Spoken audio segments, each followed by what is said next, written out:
Sempena hari lahir suami, Shikin Mak Embong tampil berhijab. Hadiah birthday suami. Bismillah. Sebelum kita melangkah jauh, yang belum lagi subscriber, apa kata anda subscriber dan tekan butang loceng untuk notifikasi video selanjutnya? Menerusi perkongsian isteri kepada penyanyi Chad Farish iaitu Shikin Mak Embong, 42, di media sosial, dia telah memuat naik gambar terkininya yang dilihat tampil berhijab. Perkongsian Shikin itu meraih perhatian ramai yang turut tumpang gembira apabila kakak kepada pelakon Emma Mak Embong ini berhijrah menutup aurat sempena hari lahir suaminya yang ke-52, di mana ia jatuh pada 12 Julai lalu.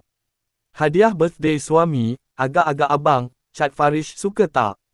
Bismillah, tulis Shikin yang sebelum ini menyambut ulang tahun perkahwinan yang ketiga pada 13 Julai lalu.